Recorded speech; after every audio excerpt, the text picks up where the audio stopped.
女士们、女士们、代表们，早上好，欢迎来到我们的全球调解峰会。这是国际调解院举办的一个盛事，也感谢大家在线上跟线下参加。我叫 Vincy，我很荣幸今天是大家的这个大会主持人。那么我们很荣幸听到来自各地的代表。我们现在先来拍一个大合照。我想请我们的官方摄影师先上台来为大家拍个大合照。那先生请看着摄影机，这是一个很重要的一个摄影的时刻。请大家先看在正中央的摄像机，微笑。我们不仅仅也有正式的摄影师，也有很多的媒体正在捕捉这个重要的瞬间。3、2、1，请笑。谢谢，谢谢大家。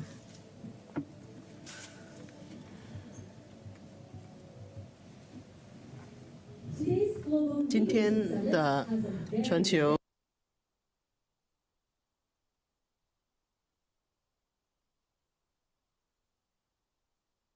international disputes. I believe we all look forward to the sharing of insights and experience from our distinguished speakers and panelists. To begin the summit, may we now invite the Honorable John Casey Lee, GBM, SBS, PDSM, PMSM, the Chief Executive of the Hong Kong Special Administrative Region, onto the stage for a special address. Mr. Lee, please.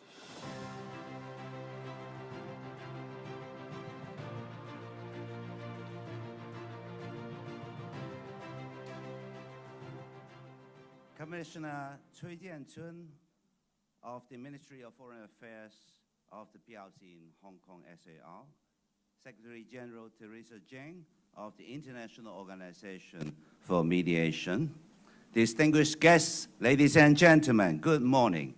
Welcome to Hong Kong and the Global Mediation Summit for the IOMED, the International Organization for Mediation. Today's global gathering comes on the first anniversary of the signing ceremony for the Convention on the Establishment of the IOMED. The inauguration of IOMED followed last October here in Hong Kong.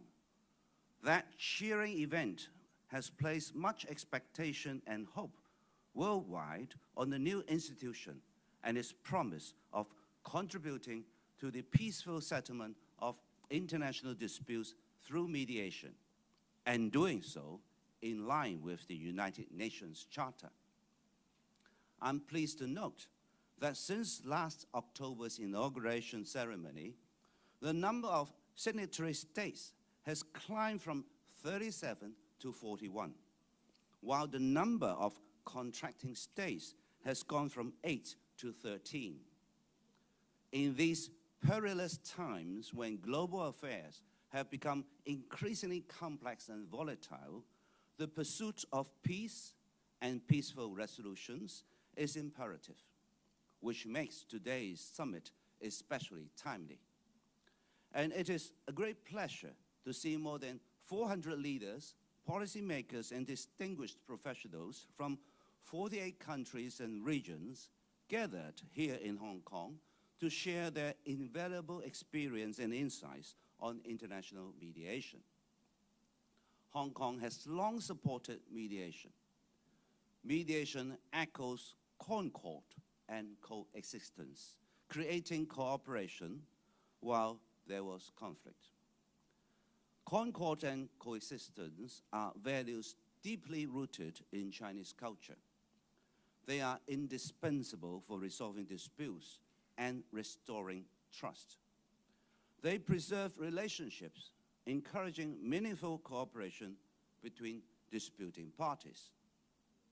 Hong Kong is committed to becoming a global mediation capital, and we are well positioned to do this. Under one country, two systems, Hong Kong is a thriving hub for international finance, shipping, and trade.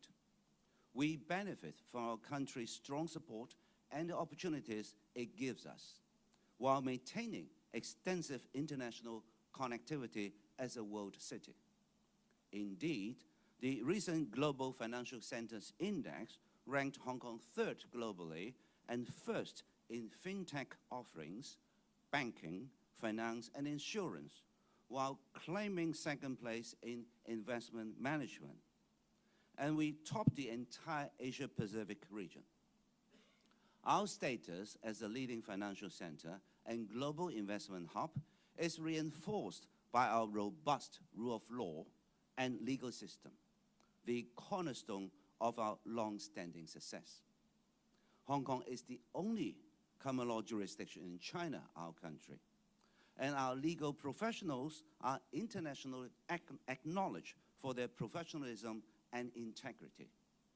And now, as IOM's headquarters, Hong Kong is at the very heart of global dispute resolution and promising future.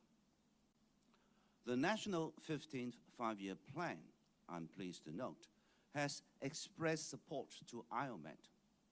That ensures that Hong Kong will play a key role in the peaceful resolution of disputes by mediation long down the road. And I can assure you that Hong Kong will continue to build on our partnership with the International Organization for Mediation.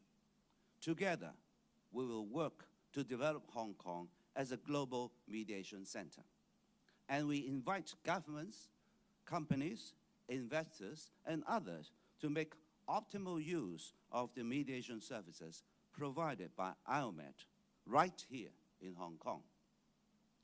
Our commitments to mediation, locally and globally, is clear in the 5-day Mediation Week program that ends today with the summit.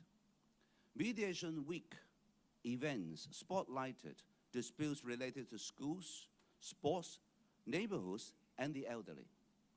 The goal in each case was to apply mediation structure and skills to achieve peaceful and rational solutions to our problems.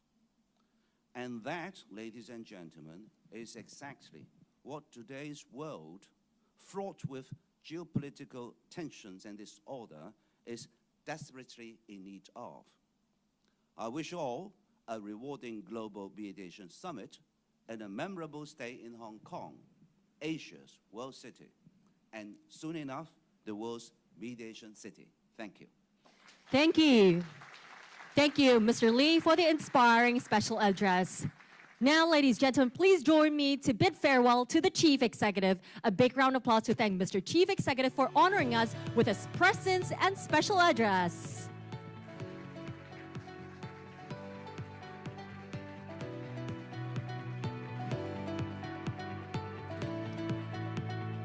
May we request our distinguished guests and participants to remain seated as the Chief Executive takes his departure.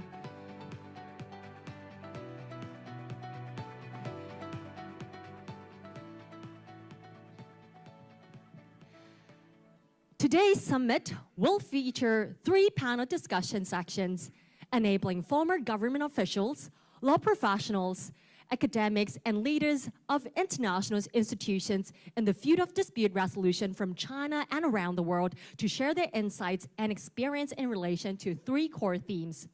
We shall now begin the opening segment of our summit with remarks from our distinguished guests. May we first invite Professor Theresa Cheng, GBM GBS SCJP, Secretary General of the International Organization for Mediation, to give her opening remarks. Ladies and gentlemen, a round of applause to welcome Professor Cheng.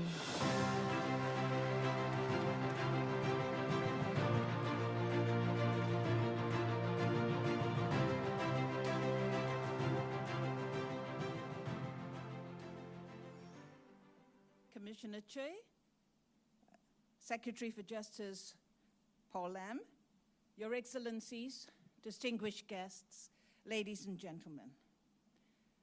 The Global Mediation Summit is the first major event of the International Organization for Mediation since its establishment on the 20th of October 2025. I wish to extend my warmest welcome to all of you here in Hong Kong SAR. IOMED is the first intergovernmental international organization set up by a convention to promote exclusively the use of mediation. It fills an institutional gap and brings forth mediation as a true viable alternative to resolving international disputes alongside litigation and arbitration. Since its inauguration, the IOMED has been staffed by legal officers from China, which included secondees from the Department of Justice of Hong Kong SAR. Our headquarters are housed in the beautiful heritage building in Wan Chai, just behind us. You can see the photograph here, which is a landmark by its own right.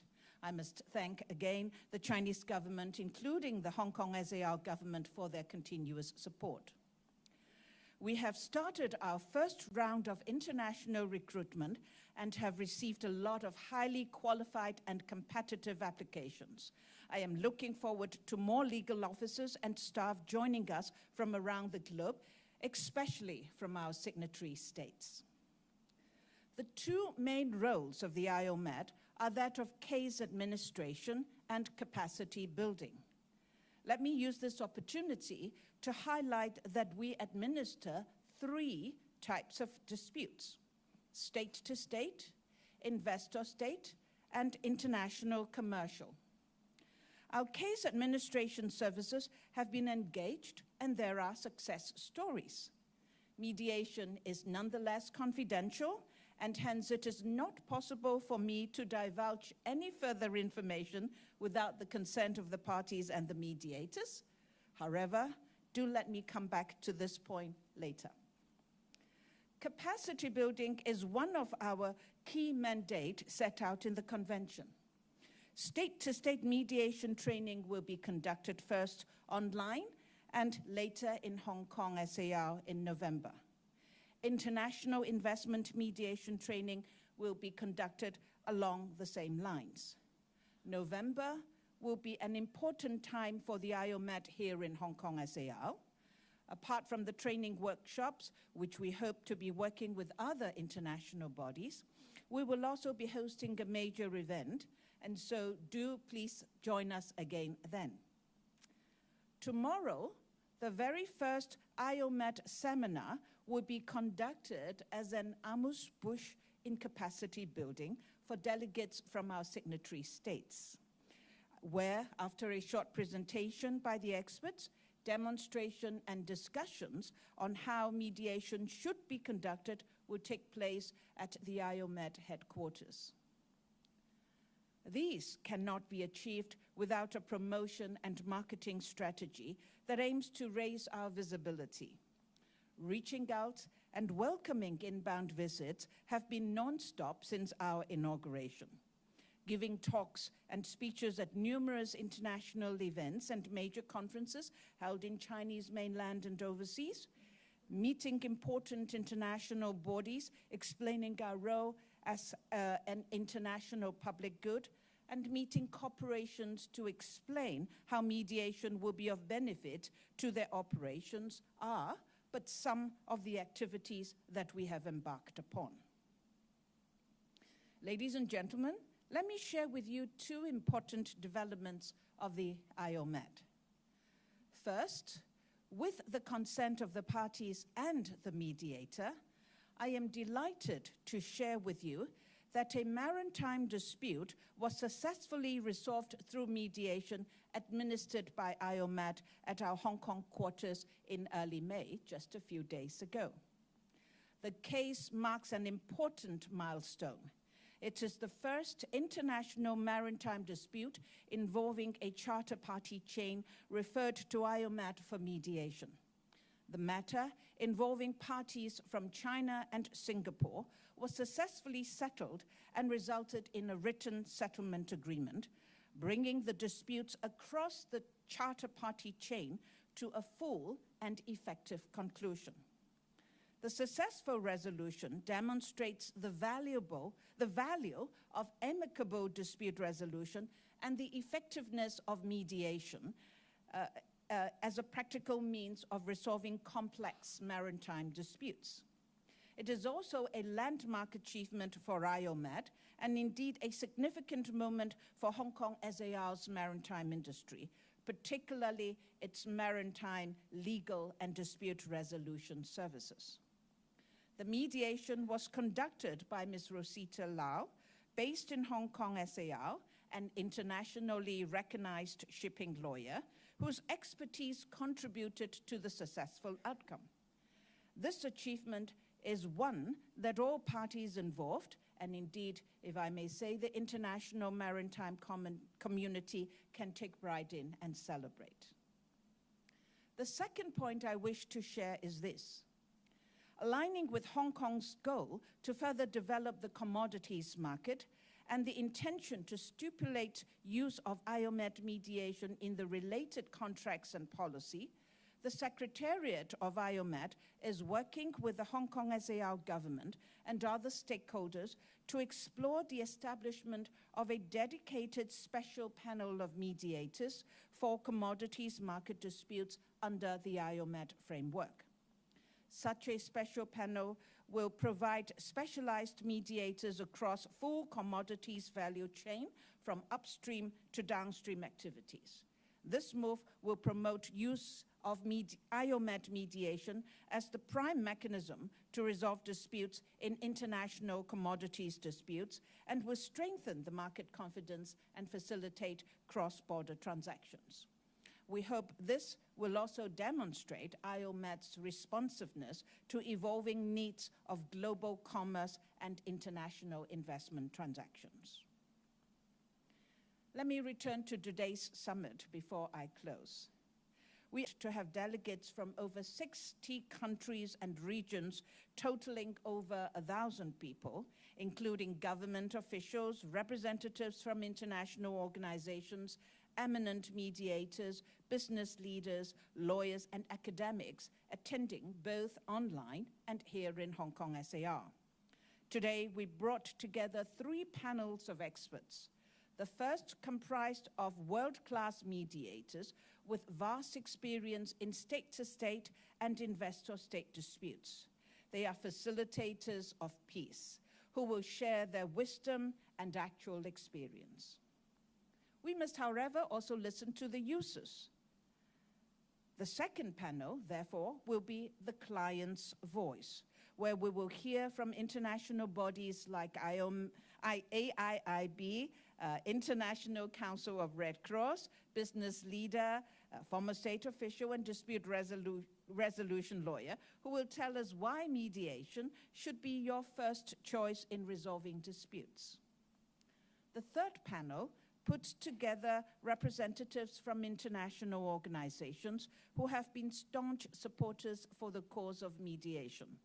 UNCITRAL, ICSID, HCCH, African Institute of International Law, and academics who will help us to look beyond the horizon so as to develop a global mediation system. Last but not the least, I must take this opportunity to thank our key sponsors, strategic partners, and supporting organizations. Without their support, this event would not have been able to materialize.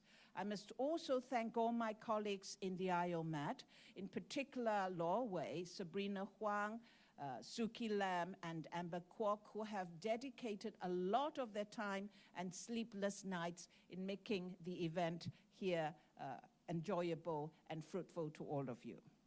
So with that, I must stop and allow you to hear from our distinguished experts, and I wish you all a pleasant time in Hong Kong SAR. Thank you. Thank you. Thank you, Professor Cheng. Please be seated. Once again, welcome everyone to the Global Mediation Summit, the first major event of IOMAT since its establishment. May we now invite Mr. Cui Jianchun, Commissioner of the Ministry of Foreign Affairs of the People's Republic of China in the Hong Kong Special Administrative Region, to deliver the opening remarks. Mr. Cui, please.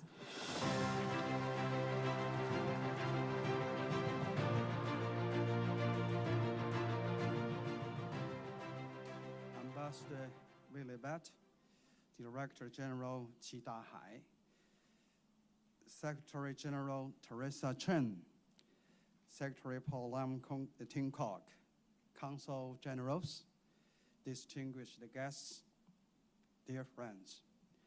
It is my great pleasure to join you here in Hong Kong SAR in this beautiful season of growth and renewal. Please accept our heartfelt congratulations on the opening of the Global Mediation Summit and the warmest welcome to all our colleagues and friends from all over the world. Ladies and gentlemen, differences and disputes are an objective reality. Non-peaceful means, such as force or war, are not the preferred choices for resolving them. In a world marked by transformation, turbulence, and ongoing conflicts, peaceful means, including litigation, arbitration, and mediation, should be the primary options for settling disputes. Litigation, arbitration, and mediation are not substitutes for or exclusions of one another. Rather, they complement and reinforce each other, forming a diverse dispute settlement system.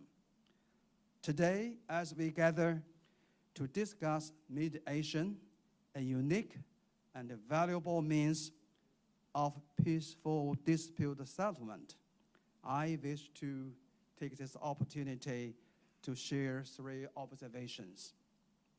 First, mediation is centered on the parties to a dispute, and it ensures party autonomy through free choice.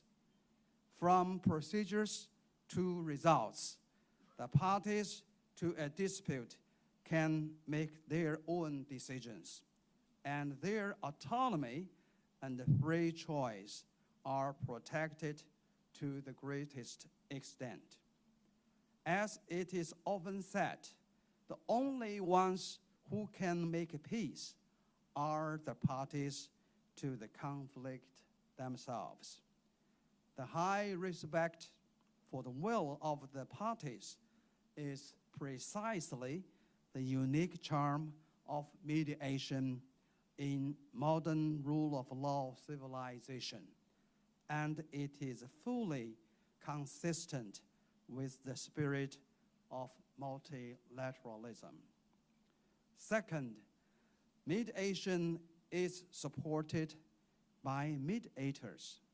I do believe everybody here is a good mediator, and it delivers win-win outcomes through professional services. Mediators have unique value in empowering others using expertise, experience, and various modes and means. They mediate disputes by explaining rules and procedures, offering advisory support, communicating key concerns, and helping parties clarify disagreements, build trust, and work toward resolutions. Third, mediation is led by member states, and it practices international rule of law through multilateral consensus. The legal essence of mediation is deeply rooted in the traditional concept of harmony and symphony. People say that, oh, harmony, peace, peace, harmony. I do believe if we perform harmony, we can achieve symphony. So harmony, symphony is very, very important words, and the concept especially for development and peace. And also represents the values of a modern international rule of law, including but not limited to respect for each other, cooperation in good faith, and peaceful settlements of disputes. Echoing the call of times, guided by member states, the Mediation Convention and the International Organization for Mediation, IOMED, have come into being. Since the Mediation Convention opened for signature, the number of member states have been rising. Up to now, the IOMED has 41 signatory states and 13 contracting states. I do believe all the councils general in this room, I thank you for your support, and I do believe in the future you will be the founding members or contracting states. I also want to share with you UN member states. The founding member states is 51. So I do believe in the coming 3 or 5 years, and this number really could be rising. First of all, the IOMED has actively established connections with other international organizations. The circle of friends has kept expanding, and it has received extensive international recognition and support. As a member of this mediation family, China highly commends the wise decision of your country to be a founding member of the IOMED, and will work with all member states to support the IOMED to advance and thrive. Ladies and gentlemen, the IOMED is the world's first intergovernmental legal organization dedicated exclusively to settling international disputes and commercial disputes through mediation. It is an innovative initiative in international rule of law and has great significance in the history of international relations. Since the IOMED was officially inaugurated under the joint efforts of the founding states and led by Secretary General Theresa Cheng, the Secretariat has vigorously advanced mediation services and international cooperation, achieving encouraging results. China commends these efforts. As the initiator and the host country of the IOMED, China will, as always, support its development. We welcome more countries to join the IOMED and hope that more countries and international organizations will engage in close cooperation with IOMED so as to make new contributions toward the peace and development and give a boost to the building of a community with a shared future for humanity. To conclude, I wish the Global Mediation Summit a complete success. I thank you. Thank you very much. Thank you. Thank you, Mr. Choy. Please be seated. Today, we gather here to discuss about mediation, a unique and valuable means of peaceful dispute settlement. And now, may we invite the Honorable Paul Lam Teng Kwok, GPS SCJP, the Secretary for Justice of the Hong Kong Special Administrative Region, to deliver his opening remarks. Mr. Lam, please.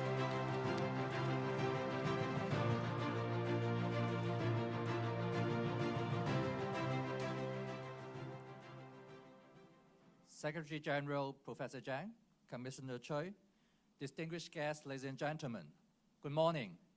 The Department of Justice and the Hong Kong International Legal Talents Training Academy under DOJ are extremely honored to be the key sponsor of today's Global Mediation Summit organized by the International Organization for Mediation, IOMAC. Time really flies. I still remember that we hosted the signing ceremony of the Convention on the establishment of the IOMAC on 30th of May last year. Shortly after that, we completed the conversion of the old Wan Chai police station into the IOMAC headquarters. And on the 20th of October last year, the formal inauguration and the first Governing Council meeting of IOMAC were held. It's indeed remarkable that within less than a year following the signing of the convention, the number of signatories have increased to 41, out of which 13 had ratified the convention and hence become contracting states.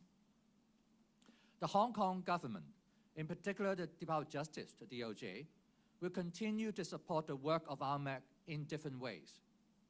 First, it will be responsible for the maintenance of the headquarters. Second, DOJ will continue to second Hong Kong legal professionals to the IOMAC Secretariat.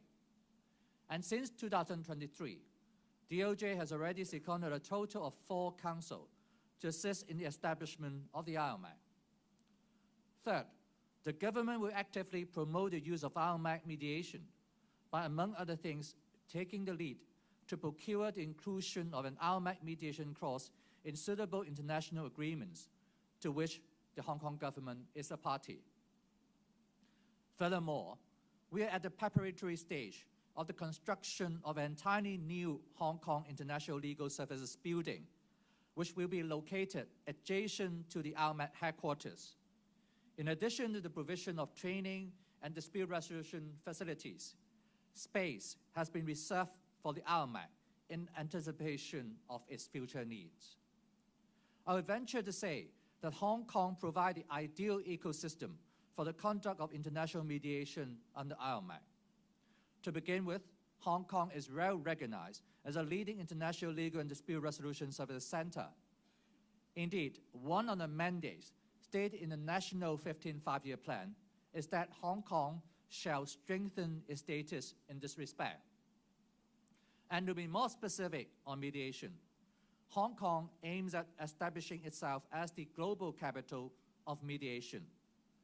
Back in 2009, the DOJ launched the Mediate First Pledge campaign. The pledge is a non-legally binding statement of commitment by pledgees to first explore the use of mediation to resolve dispute before resorting to other means of dispute resolution. Today, over 1,000 companies, organizations or associations, and individuals have signed the pledge. Since 2012, DOJ has been organizing the Mediation Week biannually to promote the wider use of mediation in Hong Kong.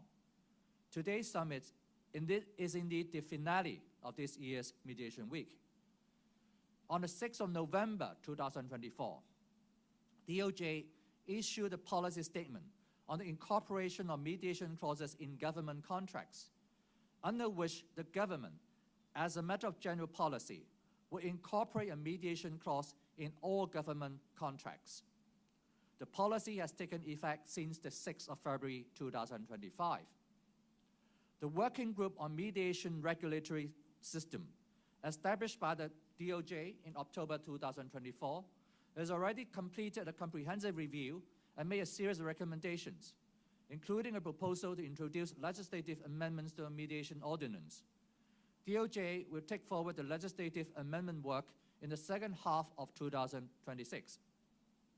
Furthermore, capacity programs offered by the Hong Kong International Legal Talents Training Academy, set up by DOJ in late 2024, would include mediation wherever appropriate. One of Hong Kong's strengths is a strong pool of legal professionals who are proficient and experienced in international dispute resolution. It's noteworthy that 10 of the 24 mediators designated by China to IOMAC's General Panel of Mediators come from Hong Kong. And let us not forget that Hong Kong is located in the heart of Asia, and within a 5-hour flight for half of the world's population. It is an international cosmopolitan which offers a safe, inclusive, and friendly environment to people coming from other parts of the world. So all in all, we are very confident that IOMAC, with its headquarters in Hong Kong, will make significant contributions to the international rule of law. The Hong Kong government, in particular the DOJ, will continue to do its utmost to promote and support the work of the IOMAC in the future. And on this note, ladies and gentlemen, I wish you all a very and most constructive summit. Thank you very much. Thank you. Thank you, Mr. Lam. Please be seated. Hong Kong has long supported mediation. And now let's move forward to the keynote speeches of the opening segment. It is our honor to first invite His Excellency Willie Bett, Vice Chairperson of the IOMAC Governing Council, Ambassador of Kenya to China, to deliver his keynote speech. Ambassador Bett, please.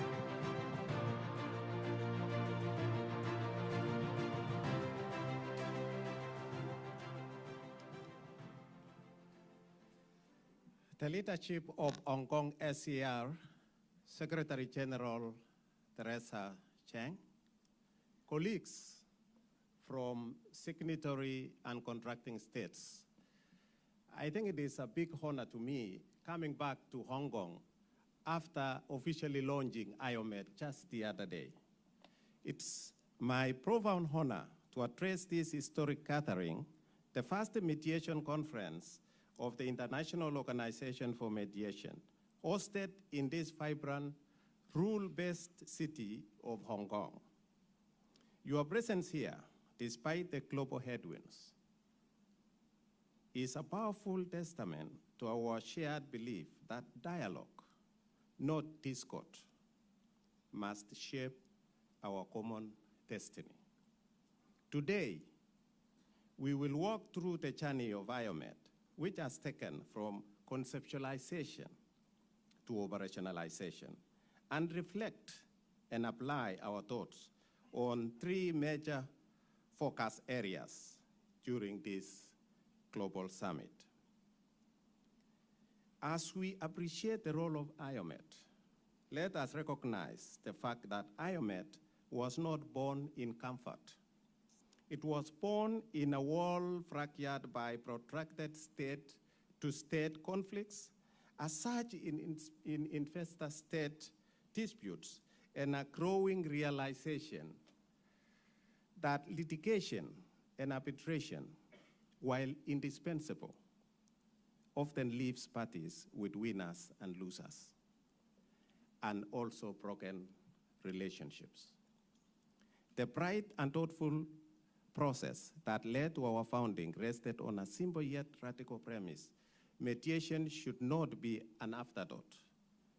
It should be a primary, parallel, or preventive tool. It comes about after realizing that the existing dispute resolution architecture lacked dedicated treaty-based intergovernmental organization. IOMAC was thus positioned as a permanent, neutral, and expert-driven body.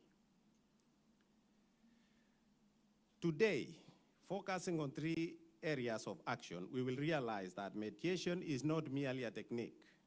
It is a bridge across civilizations. When mediation between states and divergent historical narratives, the mediator's role is to translate not just words. We are looking at values, fears, and aspirations. It becomes the work of our mediators, therefore, to bridge the cultural gap. Mediators, therefore, as we would learn today through our panel discussions, should identify underlying needs of the disputants. Well-trained mediators are required to reframe positions without humiliation. Mediators as well should appreciate the cultural differences. We know we come from different diverse backgrounds, and this is what litigation and arbitration has never taken into place in all dispute resolution mechanisms. And therefore, mediation sits in a very unique place where unique interests are taken into account when dispute resolution is being conducted.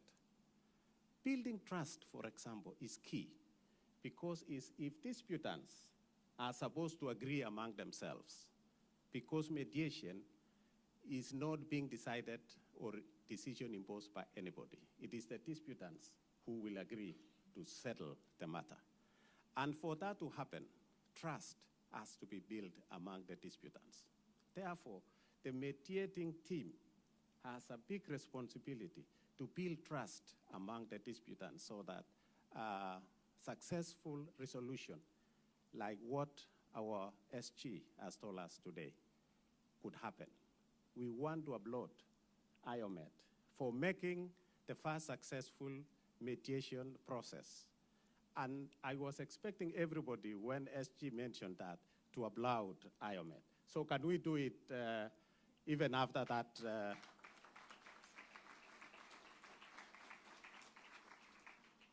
Thank you. It is really gratifying to realize a body started just 5 months ago is already hitting the road running and resolving disputes through mediation. Location of Hong Kong SER is critical. It is critical because of its background. It is critical because of its multi-ethnicity kind of environment. And so a location for mediation is so important. And we are lucky as IOMED to have had Hong Kong SER as our location. It should be a place where the disputants feel comfortable when they are sorting their issues. Now, why state investors choose mediation? I know the panel discussion will dive into this. And why should mediation be the first choice? In most cases, we have seen litigation and arbitration taking the first choice. And then in the process, people realize that's taken too much time, and then they refer back to mediation. What we want to reposition is the fact that mediation should be the first choice before the other dispute resolution mechanisms. Distinguished experts will dive into this. The answer is simple. Mediation aligns with modern risk management and relationships. We must remember the fundamental truth about mediation is its ancient nature. Its origin is pre-legal and rooted in the very fabric of human communication. Before formal courts and complex treaties, societies resolve disputes through impartial third parties. Mediation's role is not new. It is primordial. It's a tool for finding shared meaning when dialogue is broken down. We are not reinventing the wheel. We are validating and institutionalizing its power on a global scale. We recognize that purely adversarial legal system cannot alone manage complexities of modern independent states. Let us look at states, for example. Their main concern in any dispute resolution is issues of sovereignty. When we call legalists,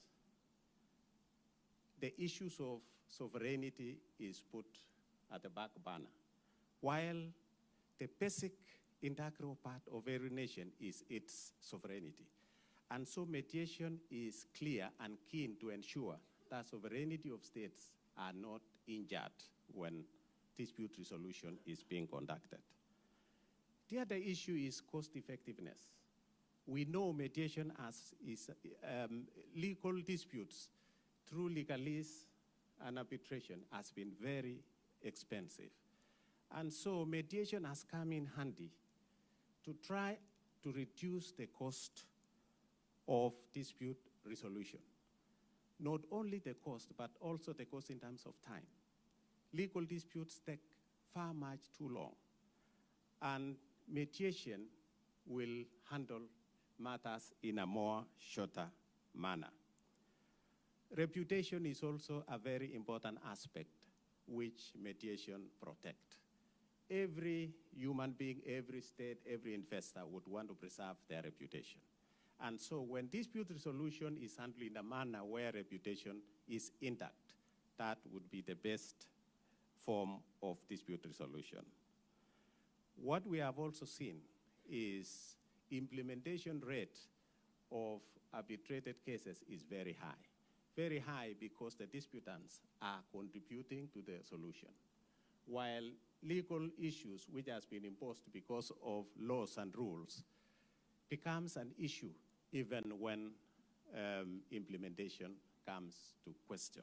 And therefore, we have every reason, and we look forward at the discussions today to delve more into this. Looking at investors, for example, as an investor, whenever there is a dispute resolution, your main concern is to have it dispensed to it as soon as possible. And therefore, we have had investment legal cases which run for years.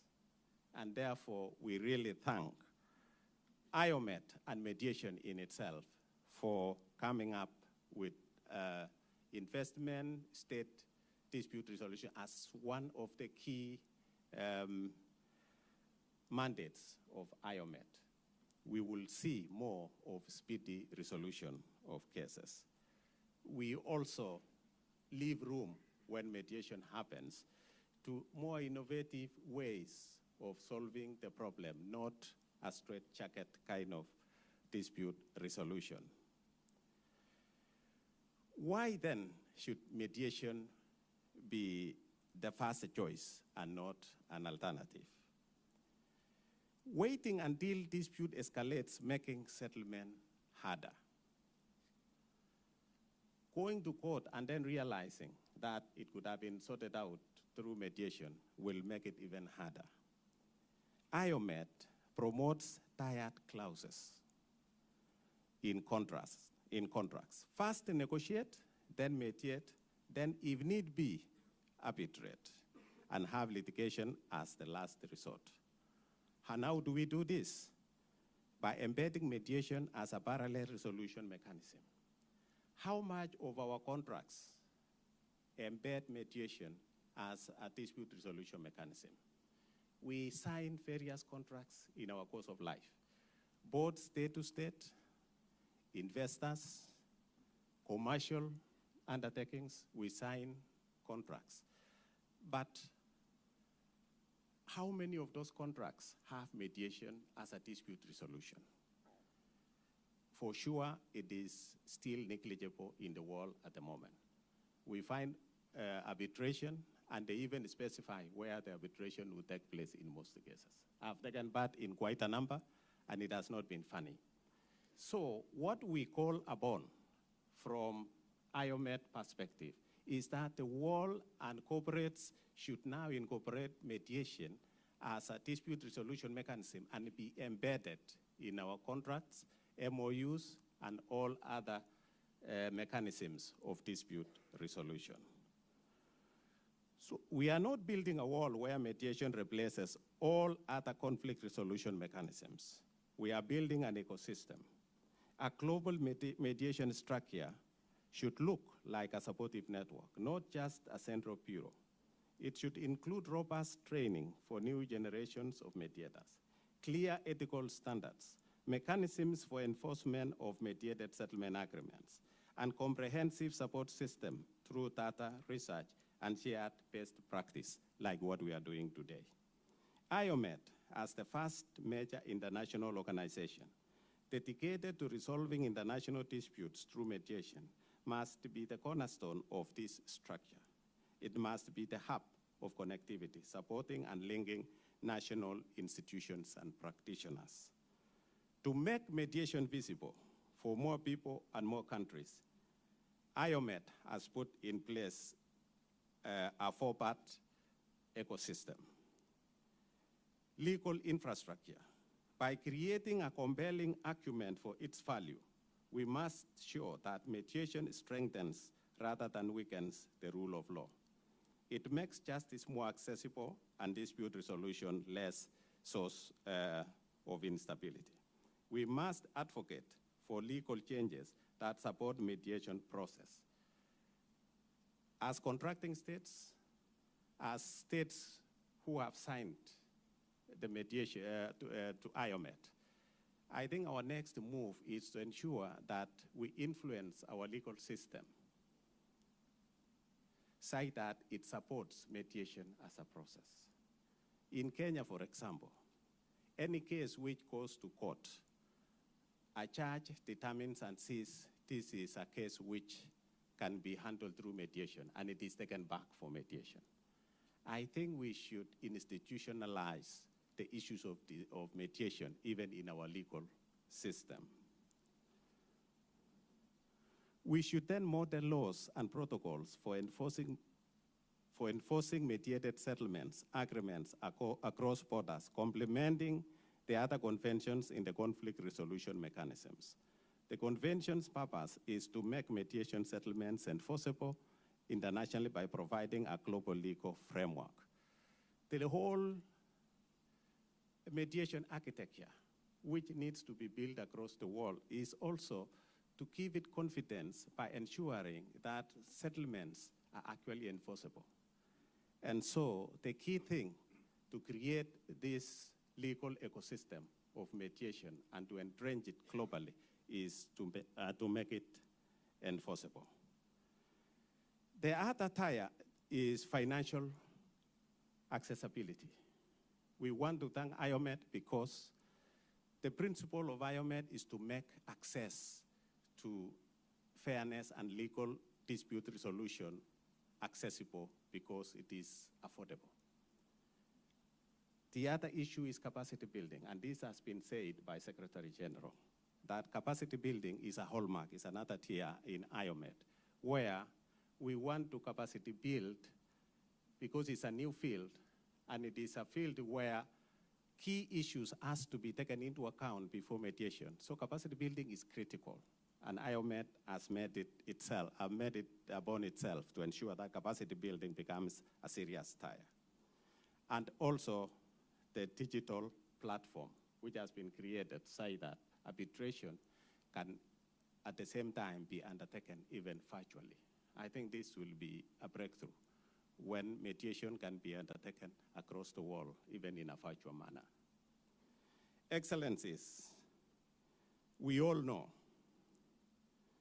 that legal disputes have been very expensive. And therefore, IOMET has made it cost-effective, as I have said, has made dispute resolution within reach for many disputants, and has created a homegrown solution. Because again, through mediation, the solution should be homegrown. It should be solutions which you can identify with.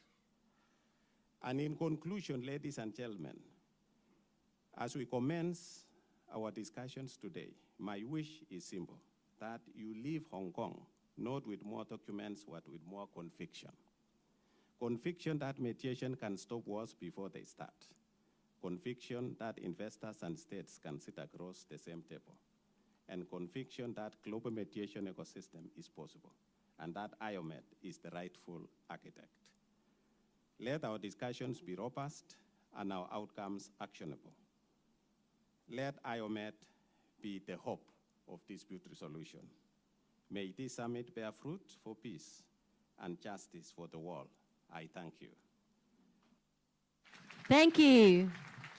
Thank you, Ambassador Bett, for the keynote speech. Please be seated. It is our honor to now invite Mr. Qi Dahai, Director General of the Treaty and Law Department of the Ministry of Foreign Affairs of the People's Republic of China, to deliver his keynote speech. The topic that Mr. Qi is going to deliver is Viewing the International Organization for Mediation from a Developmental Perspective. A round of applause for Mr. Qi. 尊敬的郑若驊秘书长。 Madam Cheng, Mr. Lam, Mr. Choy.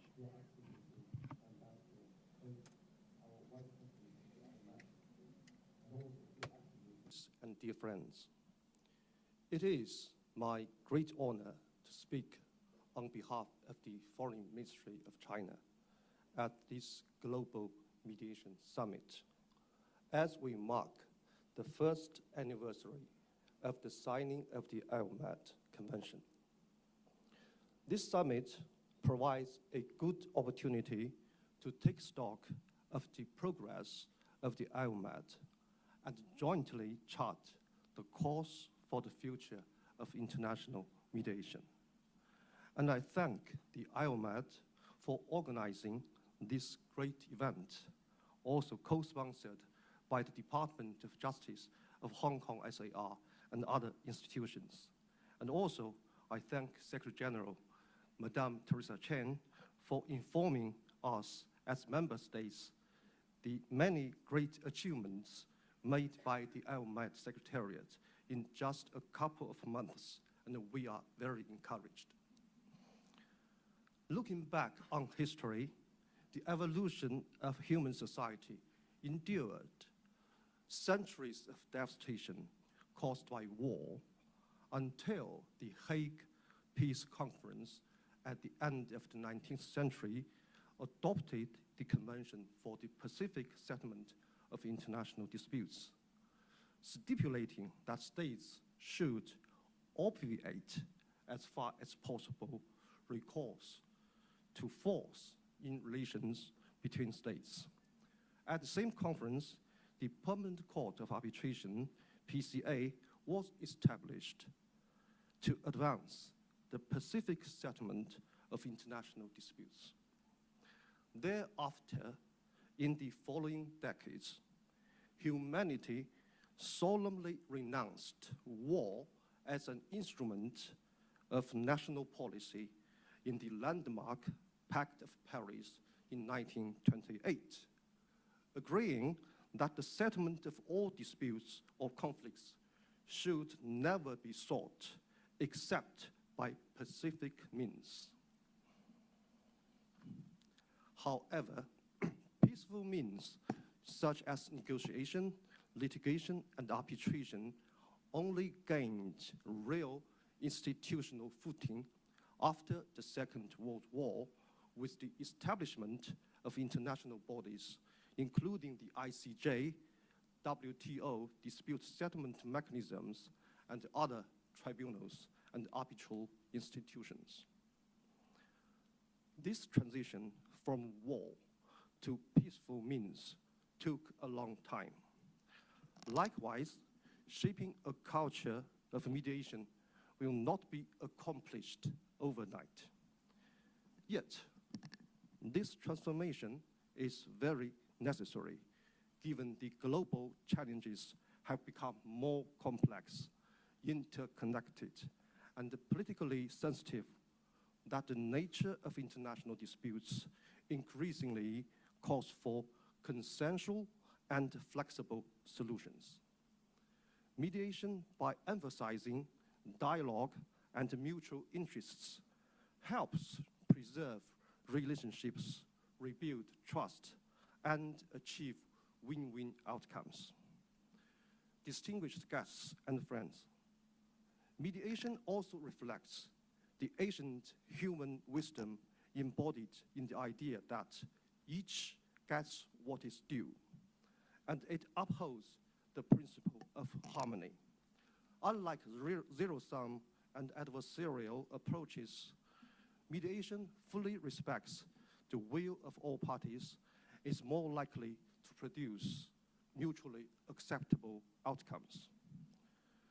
Major international dispute settlement institutions such as ICSID, UNCITRAL, and PCA have all developed mediation frameworks, while bilateral and regional trade agreements increasingly include mediation clauses.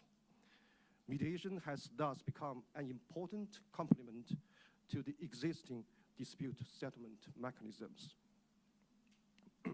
Against this backdrop, China and like-minded countries jointly initiate the IOMAT, filling an institutional gap in international mediation.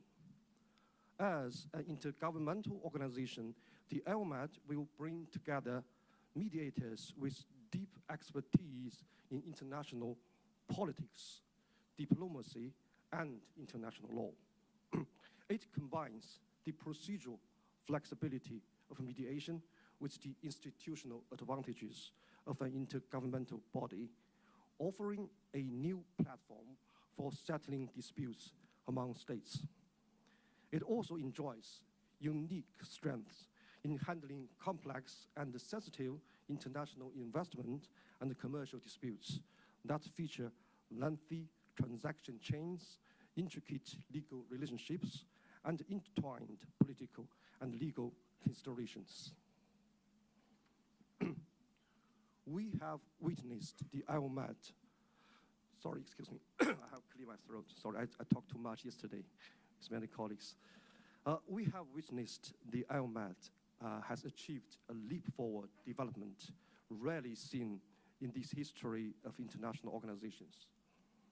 Within just a few months, the IOMAT Convention has entered into force and the organization has been established, with founding members expanding to 41 countries across nearly all continents.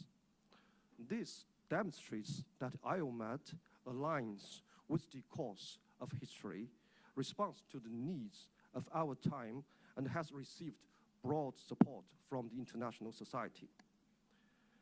Distinguished guests and friends, at the same time, we are fully aware that the IOMAT is still in its infancy. History shows that international dispute settlement institutions require time to mature. Even today's most established bodies, such as the ICJ, PCA, ITLOS, and ICSID, handled relatively few cases in their early years. Thank you very much.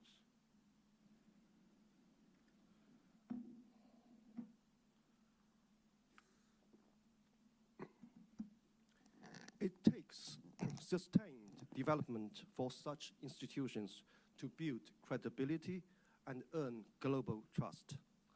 Moreover, unlike litigation and arbitration, international mediation is still evolving. On the one hand, the enforceability of settlement agreements largely depends on the will of the parties, with limited legal means ensuring compliance. On the other hand, the Singapore Convention on Mediation has yet to achieve universal participation, which limits the cross-border enforcement of mediated settlement agreements. In addition, given its consensual nature, mediation may sometimes fail to produce a settlement, and even after an agreement is reached, disputes may still proceed to arbitration, to litigation, under certain circumstances. Nevertheless, as a rule of nature, contradictions and challenges often drive progress. We should view the IOMAT from a developmental perspective. Let us strengthen our confidence and work together to nurture this very carefully planted sapling, helping it to grow steadily and robustly. This summit provides an excellent platform for distinguished participants, leading figures in international dispute settlement, to share insights and contribute ideas for the development of the IOMAT. Distinguished guests and friends, as one of the initiating states and the host country, China remains firmly committed to supporting the IOMAT. China will continue to provide financial assistance to help developing countries to resolve their international disputes through the IOMAT. And we encourage our founding members and other interested states to make use of this assistance to resolve their issues through IOMAT. At the same time, China also looks forward to more ratifications of this convention and welcomes the participation of more states. And actually, we are expecting a couple of more ratifications in the coming days. So together, we can foster an ecosystem that values, understands, and applies mediation with the aim of transforming conflict into cooperation, ensuring a future defined by peace, fairness, and an equitable share of common prosperity for each and everyone. I thank you. Thank you. Thank you, Mr. Qi. Please be seated. Your Excellencies, distinguished guests and delegates, ladies and gentlemen, that concludes our opening section of today's summit.